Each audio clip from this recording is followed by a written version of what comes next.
So you're heading into a career in healthcare. That's fantastic. But you're signing up for more than just science, right? You're signing up to work with people, and that comes with a ton of responsibility. When the stakes are at their absolute highest, how do you know you're making the right call? Well, that's exactly what medical ethics is all about. Think of it as your moral compass, the tool that's going to guide every single decision you make from here on out. Let's dive in.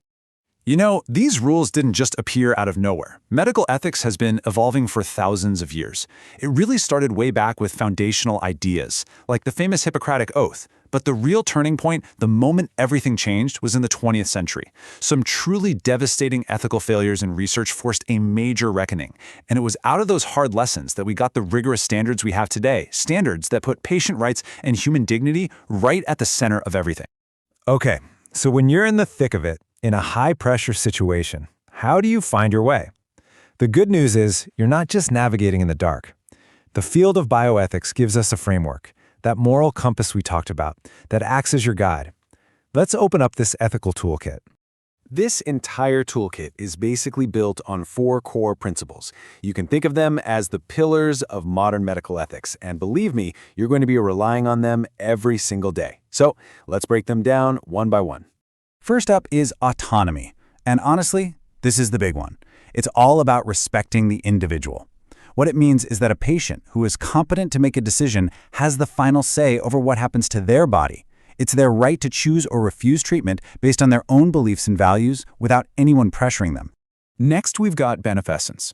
If autonomy is about respecting a patient's choice, this one is about being proactive. It's your duty to do good. It's not just about avoiding a bad outcome, it's the professional responsibility you have to always act in the best interest of your patient, to promote their health and their well-being above everything else. And right alongside that is its partner, non-maleficence. This is probably the most famous one. First, do no harm. While beneficence is about actively helping, non-maleficence is all about actively preventing harm. We're talking physical, psychological, social, any kind of harm. It's the baseline promise you make to every single person you care for. And finally, there's justice. This principle asks us to zoom out and look at the bigger picture. It's all about fairness. Fairness in how healthcare resources are distributed, who gets the one available organ for transplant, how do we make sure everyone gets access to care no matter who they are or where they come from. Justice demands that we fight for equity for all. Okay, but here is where it gets really, really tricky. In the real world, these principles, they're not always in harmony. In fact, they often clash. The absolute toughest ethical dilemmas happen when your duty to do good runs smack into a patient's autonomy, or when fairness and beneficence are just at odds. This is where the real work of ethics actually begins. Check this out. This is a perfect example of a classic conflict. On one side, you have autonomy. The patient has a deeply held belief and is refusing a life-saving treatment. But on the other side, you have beneficence, the doctor's fundamental duty to save that patient's life.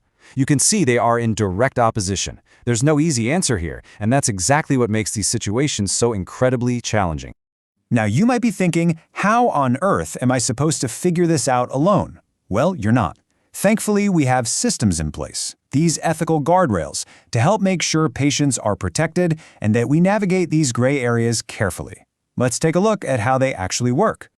All right, the most important guardrail is something called informed consent. And let me be clear, this is so much more than just getting a signature on a form. It's a whole process, a conversation, that's built on 3 key pillars. 1, the decision has to be voluntary, totally free of pressure. 2, the patient needs comprehension, meaning they actually understand the risks, the benefits, and what the other options are. And 3, they have to be competent, meaning they have the mental capacity to make the decision. If you don't have all 3, you don't have truly informed consent. And the guardrails aren't just for individual decisions. Institutions have them too. That's where ethics committees come in. Think of them as the support system for the really tough cases. They're usually made up of a diverse group of people. Doctors, lawyers, social workers, community members, and they do things like review research proposals, give guidance on complex cases, and help find a way forward when people disagree. They are an absolutely vital resource. But here's the thing. This field is never standing still. As medicine and technology race ahead, so do the ethical challenges we have to face. The core principles we talked about, they stay the same, but how we apply them in totally new situations is constantly up for debate. Just take telemedicine, for instance. This one technological shift creates a whole new world of ethical questions. How do we guarantee patient privacy when all their information is digital and vulnerable to breaches? How do you build a strong, trusting doctor-patient relationship through a computer screen? And what about justice? Sure, it increases access for some, but what about people who don't have reliable internet? Does it just make the digital divide worse? So, what's the big takeaway from all this? Well, it's that your education in ethics is just getting started. It's a lifelong process. As medicine keeps advancing with things like gene editing, AI diagnostics, the ethical questions are only going to get more complex.